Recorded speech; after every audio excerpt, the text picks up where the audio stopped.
Hello, everyone, and welcome to Whiskey Uncorked. My name is Brian, and today we are back with another whiskey review. This time, one of my favorite distilleries, and a distillery that we talked about on this very channel not all that long ago. Very different bottling, though. Today, we are talking about the Ben Nevis 10-year-old. So, unfortunately, this is not a bottle that I can pick up here in the US. I have never seen it for sale here, and even doing a Google search now, it's not for sale. It's pretty readily available over in the UK at around £55. So that's pretty much your only chance, at least at this point.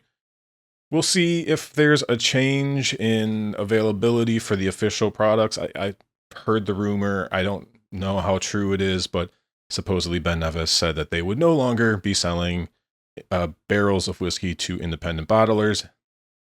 That can either go to bolstering their own official line, or this is from their owners, Nika, who need more whiskey to fill out their Japanese whiskey lines with non-Japanese whiskey. Yes, one of the issues with Ben Nevis, and there just being a wide, diverse range of Ben Nevis offerings, is that unfortunately a lot of it gets sent over to Japan and is blended in with young Japanese whiskey to round it out, etc., etc. It's a well-known story. It's really unfortunate, at least for Scotch whiskey lovers and lovers of Ben Nevis, where it just limits our options. And if the rumors are true that independent bottlers, are not getting any more barrels, it making me a little bit nervous there. But hopefully there'll be plenty of Ben Nevis to go around in the future.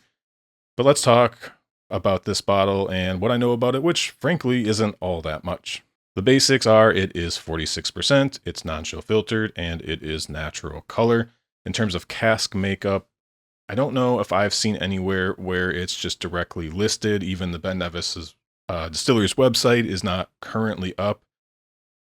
So I'm not sure if there would have been some more information there, but Whiskey Base didn't know. My guess is that this is some combination of refill bourbon and refill sherry, or first fill bourbon. As I mentioned, this is fairly readily available, at least from some UK online shops, for about £55, which would directly translate to $70 or so. That is going to entirely depend on how much you end up having to pay for shipping, etc. But otherwise, it would probably land, at least going off of that direct currency translation, to maybe slightly on the more expensive side of that kind of 10-year-old naturally presented Scotch whiskey. Now, one elephant in the room, or something that I would probably anticipate hearing at some point in the comments, is that once again, this is a bottle that went under a bit of a rebranding. I believe that was back in August of 2021, and in fact, the L code on this bottle does say L21. Don't know for sure that that's the year. If you guys know for sure, but that does probably track as to when I actually bought this bottle. That this is probably one of, if not the first bottle after they rebranded. And of course, many people out there say that this is just not as good as the previous version, which I understand had a much more significant sherry impact to it. I don't believe I have ever even tasted the old version of Ben Nevis 10, so I have zero opinion on that. I'm coming at this just strictly from what this particular bottle is. And generally speaking, with all the specs and the flavor profile, this does tend to be right up my alley, at least on paper. I can tell you this is a distillate-driven whiskey for sure, which is why I mentioned the refill casks. This is a very spirity, and you could even say a bit of a young whiskey, but it's debatable as to whether that's a negative, but I could definitely see where if you loved a little bit more of a distinct sherry influence on it, going to this just kind of raw Ben Nevis spirit style could be a bit of a turnoff. But for me, I love Ben Nevis for its spirit character, and specifically, I really love it when that character has some significant time in the casks. But with that, why don't we get into the tasting notes here and see how this is tasting today, give it a score, and talk a little bit about value. All right, so before I give you my tasting notes, there are some distillery provided notes on the back label here, and they believe that this has an abundance of character on the nose with floral, fragrant, honey, citrus fruits of orange, and beeswax with elements of toffee and vanilla aromas. There's some of those things I completely and totally agree with. Others maybe a little bit less so. But on the taste, initial spicy notes lead to energy. It's hard to read because this is how it's written. Initial spicy notes lead to energy of cereal flavors. Smooth creaminess of dark chocolate invites you to sample another drop.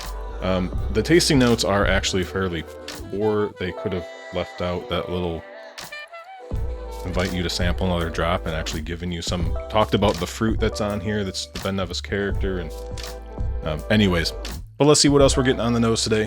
Here we go. So in typical Ben Nevis style, you are immediately hit with a ton of fruit. It is what I tend to think of as that stone fruit tropical note. The label mentions citrus. I will go a little bit more, if there is, I would probably go with a little bit more lemon lime. But my nose doesn't go there immediately. I kind of have to think about it. But yeah, you can immediately get hit with kind of that dried mangoes, overripe peaches sort of vibe.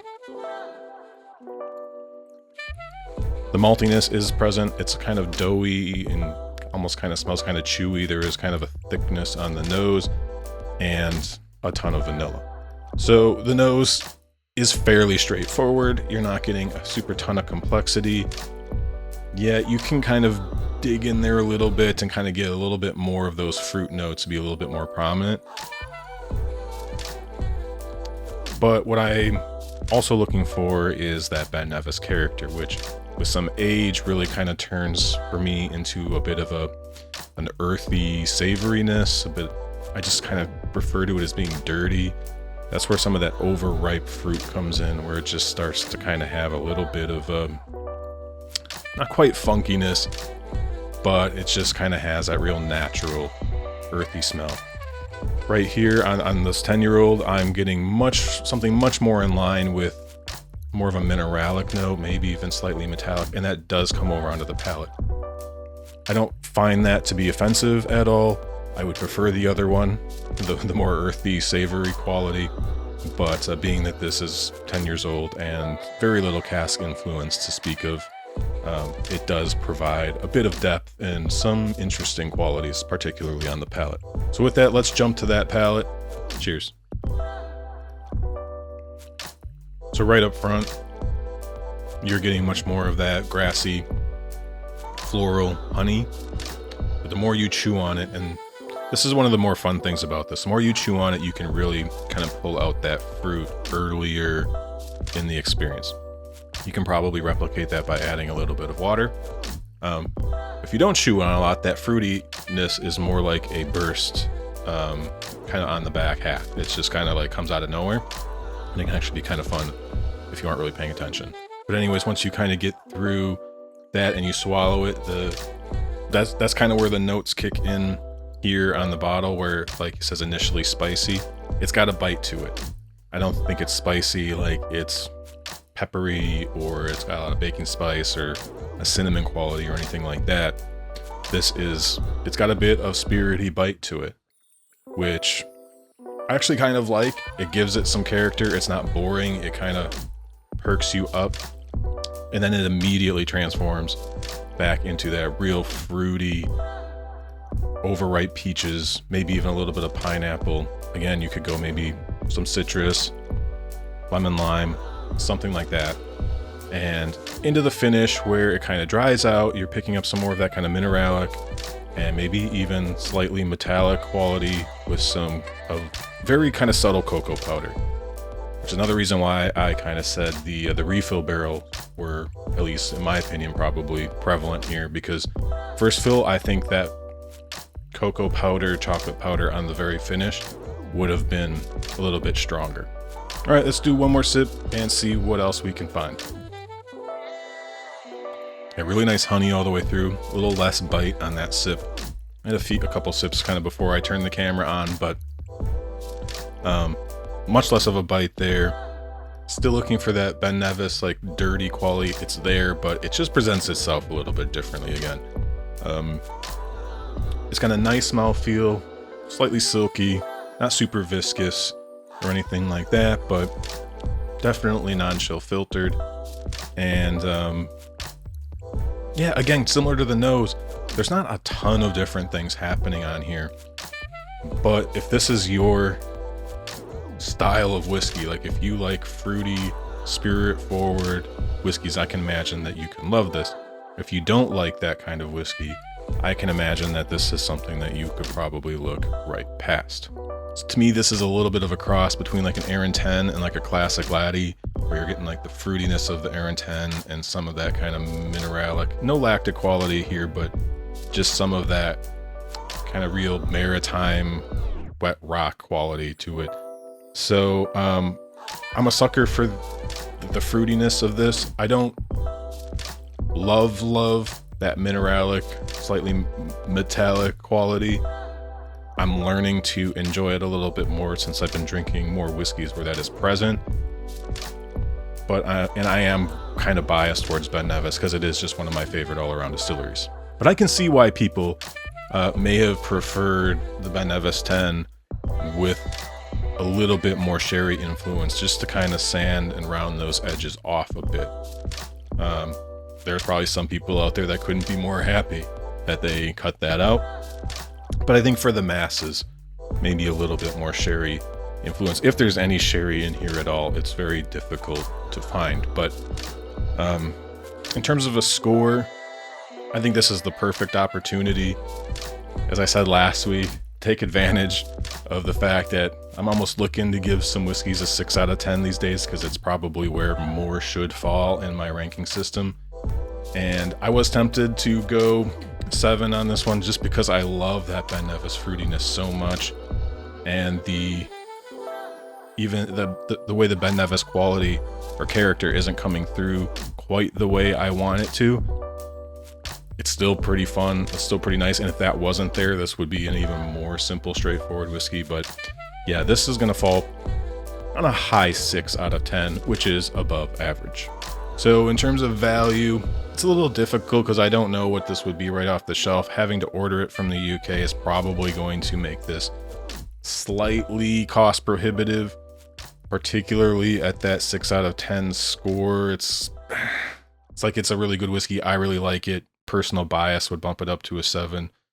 But if this is going to be $80+ to get a bottle of, it's certainly not going to be something that I'm just going to make sure is on my shelf all the time. But this might be something that we have to learn to live with, just because we're not sure what the independent bottling market is going to look like going forward. So in terms of value, if you're getting this in the UK for £55, it's probably a solid value. It's probably right about where it should be. I think I'd have to go look at what some of the other whiskeys are currently going for over there in the UK. But like I said, Aaron 10 is a good alternative, and one actually surprise that I think is actually possibly a really nice alternative if you are one of those people who are looking for something with a similar fruitiness and that a little bit darker wine influence, sherry influence. It's actually not Scotch at all, but the Indri Trini. This has, if you're not familiar with this, this is one of the, well, this basically kind of burst onto the scene a couple years ago, and it's $52 plus tax here in the States, so it's extremely affordable. It has a very similar kind of fruit profile for me. Now this is batch number 7 from April of 2023. But so it has a similar fruit character. It's not gonna bring Ben Nevis to you, but you are going to get some of that sherry influence from the French red wine, which just says ex-French wine casks and PX sherry casks alongside the ex-bourbon casks. And even doing a side-by-side of this, I think I do actually like the Indri Trini a bit more than I like the Ben Nevis. In fact, I love the Indri Trini. And for the price, it's really difficult to go wrong. So if you're missing the old Ben Nevis 10 and you haven't tried the Indri Trini, I definitely recommend, especially since it is a pretty affordable whiskey. It's fairly widely available these days. I can go pick one up whenever I want, which wasn't the case when it first released. It would sell out and you have to wait a little while and then it would sell out. It seems to have calmed down, and it seems to be pretty widely available here in the States as well. Again, If you're looking for something that's a little bit cleaner and neater, but with a similar kind of fruit characteristic, the Aaron 10 is a great option. But I'm guessing most of you have probably given that one a try and decided how much you like it. But so yeah, I just wanted to call it the Injury Trini as a good alternative, not only to Ben Nevis 10, but if you're missing the old Ben Nevis. Again, it's not Ben Nevis, but it might scratch the itch. So I don't know if there's too much more to say about this bottle. It's a good whiskey. I really like it. It's just hard to get. There's other alternatives out there at this point.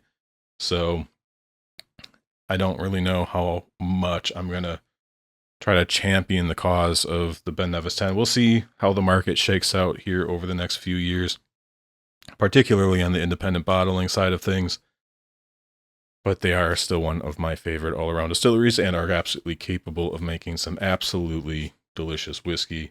The 10, solid effort, especially if it can remain affordable. Almost kind of wish it was even a little bit cheaper, but it actually is, relatively speaking, somewhat rare, just because Nika needs it to make fake Japanese whiskey. But that rant is for another video. I'm going to wrap it up before I say too much and drag this thing out any longer. Thank you once again for watching. Please like, comment, and subscribe. It really does mean a lot to me. I really do appreciate it all. And we'll see you again next week with another whiskey review. Cheers.